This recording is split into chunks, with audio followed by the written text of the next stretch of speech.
혹시 여러분도 거울을 볼 때 예전보다 뱃살이 쉽게 붙는다고 느끼신 적 있으신가요? 열심히 식사 조절을 하고 운동도 하는데 왜 배는 잘 들어가지 않을까요? 배우 신혜라 씨 역시 같은 고민을 했습니다. 50대 중반이 되면서 갱년기를 겪었고 그때부터 뱃살이 집중적으로 붙기 시작했다고 고백했습니다. 다이어트를 해도 잘 빠지지 않아 방법을 찾던 중 자신만의 건강 주스를 개발했다고 합니다. 바로 케일 바나나 귀리 주스입니다. 신혜라는 점심에 외식으로 풍성하게 먹은 날, 저녁에는 간단히 이 주스로 대체한다고 밝혔습니다. 맛도 좋고 다음 날 화장실이 시원하게 비워지는 상쾌함이 있어 꾸준히 챙긴다고 했죠. 그런데 단순히 개인 취향의 음료일까요? 아니었습니다. 영양학적으로도 상당히 근거가 있습니다. 먼저 케일입니다. 케일은 슈퍼푸드라는 이름이 아깝지 않을 정도로 영양소가 풍부합니다. 비타민 A, C, K는 물론이고 칼슘과 마그네슘 같은 미네랄까지 들어있어 뼈 건강에도 도움을 줍니다. 또 식이섬유가 풍부해 장 운동을 촉진하고 변비 예방에 효과적입니다. 무엇보다 항산화 성분인 루테인과 제아잔틴은 세포 손상을 막고 노화로 인한 만성질환 예방에 기여합니다. 두 번째는 바나나입니다. 바나나는 달콤해서 살찌는 음식으로 오해받지만 오히려 갱년기 여성에게는 유익한 점이 많습니다. 칼륨이 풍부해 체내 나트륨을 배출하고 혈압 조절에 기여합니다. 또 식이섬유와 프리바이오틱스가 장내 유익균을 늘려 변비를 예방합니다. 바나나에는 트립토판이라는 성분이 들어있어 수면을 돕고 밤에 먹으면 숙면에 긍정적 영향을 준다는 연구도 있습니다. 세 번째는 귀리입니다. 귀리는 대표적인 통곡물로 베타글루칸이라는 수용성 식이섬유가 핵심입니다. 베타글루칸은 혈당 상승을 억제하고 포만감을 높여 과식을 막습니다. 연구에 따르면 귀리를 섭취한 여성은 내장 지방이 줄어드는 효과를 보였고 콜레스테롤 관리에도 긍정적이었습니다. 갱년기 여성에게 부족하기 쉬운 단백질과 철분도 보충해줍니다. 이 세 가지가 결합하면 뱃살 관리에 최적의 조합이 됩니다. 케일로 식이섬유와 비타민을 보충하고 바나나로 수면과 장, 건강을 챙기며 귀리로 혈당과 체지방을 잡는 것이죠. 신혜라 씨가 단순히 맛있어서 먹는 게 아니라 실제로 과학적 근거가 뒷받침되는 선택이었던 겁니다. 게다가 이 주스는 만드는 방법도 간단합니다. 케일을 살짝 데쳐 소분해 냉동해 두고 잘 익은 바나나를 얼린 뒤 함께 넣습니다. 귀리 우유와 귀리 가루를 추가해 단백질과 식이섬유를 보강하고 마지막에 레몬즙으로 상큼함을 더하면 끝. 맛은 마치 바나나 미숫가루 같다고 합니다. 실제로 주스를 맛본 사람들 대부분이 케일 맛은 전혀 느껴지지 않고 달콤하고 고소해 아이들도 잘 먹을 정도라고 하네요. 여기서 중요한 메시지가 있습니다. 갱년기 이후의 여성 건강은 꾸준히 먹는 작은 습관에서 차이가 난다는 겁니다. 몸에 좋은 재료를 챙기되 억지로 참거나 힘들게 관리할 필요는 없습니다. 오히려 신혜라 씨처럼 맛있게, 부담 없이 지속 가능한 방법을 찾는 것이 중요합니다. 여러분도 오늘 저녁 한번 시도해 보시면 어떨까요? 배는 든든하고 다음날 몸은 훨씬 가벼워질지도 모릅니다. 혹시 이런 경험 있으신가요? 예전에는 조금만 굶거나 운동해도 빠지던 살이 이제는 아무리 줄여도 빠지지 않는 것. 특히 허리띠를 조이면 답답할 만큼 배 주변에만 고집스럽게 살이 몰려 있는 건 말입니다. 많은 분들이 나이가 드니 어쩔 수 없지라고 말합니다. 하지만 단순히 나이 때문만은 아닙니다. 갱년기 이후 여성 몸에서 일어나는 과학적 변화가 바로 원인입니다. 오늘은 그 이유를 하나하나 짚고 또 어떻게 관리해야 하는지 구체적으로 알려드리겠습니다. 끝까지 보신다면 이제는 방법이 있구나 하는 희망을 얻으실 수 있을 겁니다. 갱년기의 핵심 변화는 여성 호르몬 에스트로겐의 감소입니다. 에스트로겐은 단순히 생리주기만 조절하는 호르몬이 아닙니다. 혈관, 뼈, 뇌, 피부, 그리고 지방 분포까지 우리 몸 전체를 관리하는 조절자 역할을 합니다. 특히 지방 분포에 큰 영향을 미칩니다. 젊을 때는 허벅지 엉덩이에 지방이 많이 쌓이는 하체형 비만이 흔하지만 에스트로겐이 줄어들면 지방이 복부 쪽으로 이동합니다. 그래서 갱년기 여성은 예전과 달리 내장 지방형 비만으로 바뀌게 됩니다. 실제 연구에 따르면 폐경 이후 여성은 폐경 전보다 내장 지방이 평균 2배 이상 늘어난다고 합니다. 겉보기에는 뱃살이 조금 찐 것 같아도 그 안쪽 장기 주변에 지방이 더 두껍게 끼고 있는 겁니다. 40대 중후반부터는 자연스럽게 근육량이 줄어듭니다. 특히 여성은 남성보다 근육량 자체가 적기 때문에 감소폭이 더 크게 느껴집니다. 근육은 단순히 움직이는 역할만 하는 것이 아닙니다. 우리 몸의 에너지 소비 공장이 바로 근육입니다. 근육이 많으면 기초대사량이 높아져 같은 음식을 먹어도 에너지를 더 소모합니다.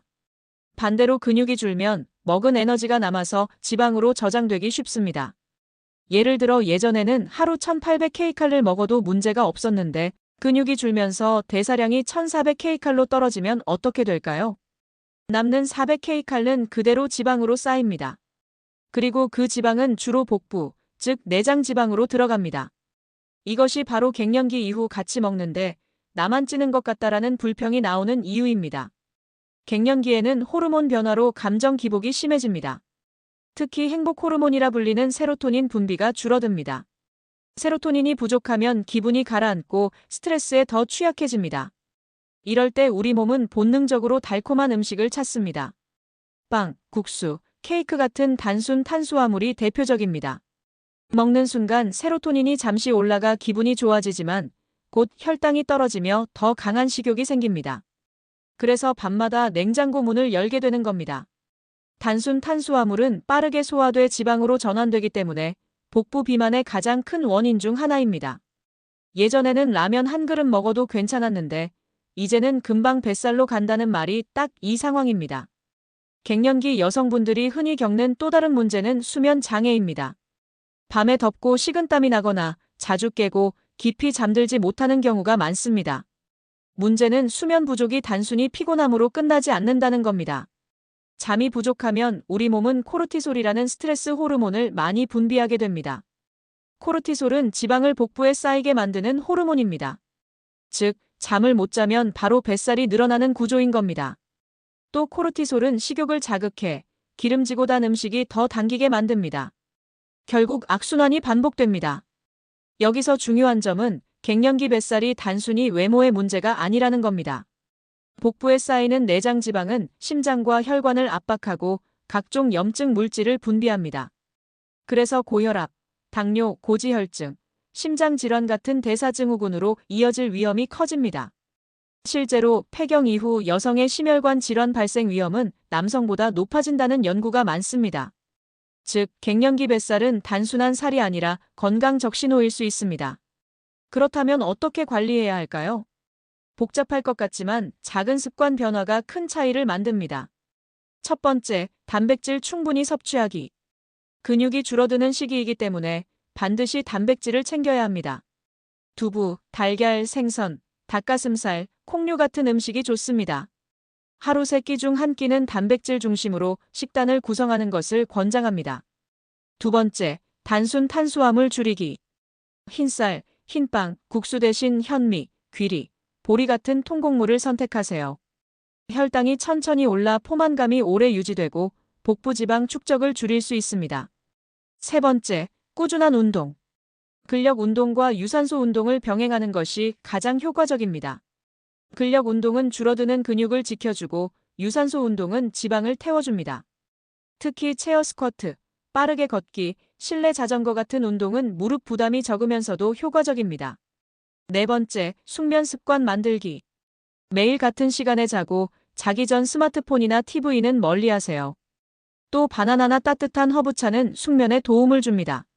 다섯 번째, 스트레스 관리하기. 스트레스는 뱃살의 가장 큰 적입니다. 호흡법, 가벼운 명상, 산책, 친구와의 대화 등으로 마음을 풀어주면 체중 관리에도 도움이 됩니다. 여러분, 갱년기 뱃살은 결코 피할 수 없는 운명이 아닙니다. 원인은 호르몬 변화, 근육 감소, 대사 저하, 생활 습관 문제라는 것이 과학적으로 분명히 밝혀져 있습니다. 하지만 이 원인을 알면 대처할 방법도 분명히 있습니다. 배우 신혜라 씨가 자신의 몸에 맞는 방법을 찾았던 것처럼 우리도 작은 변화를 시작할 수 있습니다. 한 끼를 가볍게 조절하거나 하루 20분 걷기, 단백질 챙겨 먹기 같은 작은 습관이 모이면 뱃살은 줄고 건강은 늘어납니다. 혹시 이런 말 들어보셨나요? 갱년기는 건강 나이의 분기점이다. 40대 후반 60대 초반, 이 시기에 어떤 습관을 갖느냐에 따라 앞으로의 20년, 30년 건강이 달라진다는 뜻입니다. 특히 복부 비만은 단순히 외모가 아닌 수명과 직결된 건강 지표입니다. 오늘은 실제로 전문가들이 권하는 갱년기 이후 뱃살 관리 루틴과 장수 습관을 알려드리겠습니다. 한 번에 완벽하게 할 필요는 없습니다. 하루에 하나, 일주일에 하나씩만 바꿔도 몸은 달라집니다. 아침 루틴 혈당과 대사 리셋. 아침은 갱년기 여성에게 매우 중요한 시간입니다. 하루의 혈당 리듬과 대사가 이때 결정되기 때문입니다. 1. 물 한 잔으로 시작하기. 밤사이 수분이 부족해져 혈액이 끈적해집니다. 아침에 미지근한 물 한 컵은 혈액순환을 깨우고 장 운동을 도와 배변에도 좋습니다. 2. 단백질 아침 식사. 흰빵, 떡, 과자 같은 단순 탄수화물로 시작하면 오전 내내 혈당이 들쭉날쭉합니다. 대신 삶은 달걀, 두부, 그릭 요거트, 견과류 같은 단백질 위주의 아침은 혈당을 안정시키고 포만감을 오래 유지시켜 점심 폭식을 막아줍니다. 3. 가벼운 스트레칭과 10분 걷기. 아침 햇빛을 받으며 10분만 걸어도 세로토닌이 분비돼 기분이 좋아집니다. 또 햇빛은 비타민 D 합성을 돕는데 이는 골다공증 예방에 필수적입니다. 점심 루틴 골고루, 과식은 피하기. 점심은 하루 에너지의 중심입니다. 이때 잘 먹어야 오후의 집중력과 기분도 유지됩니다. 일 한 끼에 채소 2접시. 세계보건기구 WHO는 성인 하루 채소 섭취량을 최소 400지 이상 권장합니다. 갱년기 여성은 채소를 충분히 섭취해야 변비 예방, 혈당 조절, 항산화 효과를 얻을 수 있습니다. 이 콩생선 자주 먹기. 콩 단백질은 여성 호르몬과 비슷한 이소플라본이 풍부해 갱년기 증상 완화에 도움을 줍니다. 생선에는 오메가-3 지방산이 들어있어 염증을 줄이고 혈관 건강을 지켜줍니다. 3. 과식 피하기. 점심에 많이 먹으면 오후가 힘들다는 말 경험 있으시죠? 위에 부담이 가면 혈당이 급상승했다가 떨어지면서 졸음 무기력 식욕 폭발이 이어집니다. 적당히 골고루 먹는 것이 핵심입니다. 오후 루틴 피로와 식욕 관리. 갱년기 이후에는 오후만 되면 피곤하고 단계 당기고 졸음이 몰려옵니다. 이때 작은 습관을 바꾸면 체중과 뱃살 관리가 쉬워집니다. 1. 카페인 줄이기. 커피를 마시면 잠시 기운이 나는 것 같지만 오히려 수면에 방해가 되어 악순환이 생깁니다. 오후 2시 이후에는 커피 대신 보리차, 결명자차, 허브차를 추천합니다. 이 간식은 과일 견과류, 빵, 과자, 떡은 혈당을 급격히 올려 지방으로 가지만 사과, 베베리류 같은 과일은 식이섬유가 풍부해 혈당을 천천히 올립니다. 여기에 아몬드, 호두 같은 견과류 한 줌을 곁들이면 포만감이 오래갑니다. 3. 5분 스트레칭. 앉아있는 시간이 길면 하체 혈액순환이 떨어집니다. 종아리 마사지, 발끝 당기기 스트레칭만 해도 부종과 수족 냉증 예방에 좋습니다. 저녁 루틴 가볍게 숙면 준비. 저녁은 과식하면 바로 뱃살로 갑니다. 하지만 너무 굶으면 오히려 밤에 폭식하게 되죠. 1. 가벼운 단백질 채소. 닭가슴살 샐러드, 생선구이와 채소볶음 같은 메뉴가 이상적입니다. 기름진 고기나 늦은 밤 라면은 뱃살을 부르는 대표적 식단입니다. 이 따뜻한 목욕과 명상. 잠자기 전 따뜻한 물에 발을 담그면 체온이 올라가 숙면에 좋습니다. 짧게라도 호흡 명상을 하면 스트레스 호르몬이 낮아집니다. 3. 저녁 주스 활용 시네라 루틴 참고. 앞서 소개한 케일, 바나나, 귀리 주스처럼 가볍고 영양 있는 저녁 대체 음료는 뱃살 관리에도 도움이 됩니다. 운동 루틴 뱃살을 막는 필수 습관. 갱년기 여성에게 가장 중요한 건 꾸준한 운동입니다. 특히 근력 운동과 유산소 운동을 함께 하는 것이 핵심입니다. 1. 근력 운동 근육을 지켜라. 체어 스쿼트, 밴드 운동, 가벼운 아령 운동은 허벅지 엉덩이 근육을 강화해 뱃살 축적을 막습니다. 2. 유산소 운동 지방을 태워라. 빠르게 걷기, 자전거, 수영, 아쿠아로빅은 관절 부담을 줄이면서 지방을 태웁니다. 3. 스트레칭 순환을 돕는다. 특히 종아리 허벅지 스트레칭은 혈액순환을 도와 수족 냉증, 부종을 줄입니다. 갱년기 이후 뱃살은 누구에게나 찾아올 수 있습니다. 그러나 그 뱃살이 곧 병으로 이어질지, 건강하게 관리될지는 우리의 손에 달려 있습니다. 작은 습관이 쌓이면 큰 변화를 만듭니다. 아침에 물 한 컵, 점심에 채소 한 접시, 저녁에 가벼운 단백질 식사, 하루 20분 걷기. 이 4가지만 지켜도 몸은 분명 달라집니다. 여러분, 늦지 않았습니다. 오늘부터 시작하면 내년 이맘때 훨씬 가볍고 건강한 날을 만나실 수 있습니다. 주변에 갱년기 뱃살이나 건강 문제로 고민하는 분이 계신다면 이 내용을 꼭 알려주세요. 여러분의 공유 한 번이 소중한 누군가의 건강을 지킬 수 있습니다. 앞으로도 더 좋은 생활 건강 정보를 드릴 테니 구독과 좋아요도 부탁드립니다.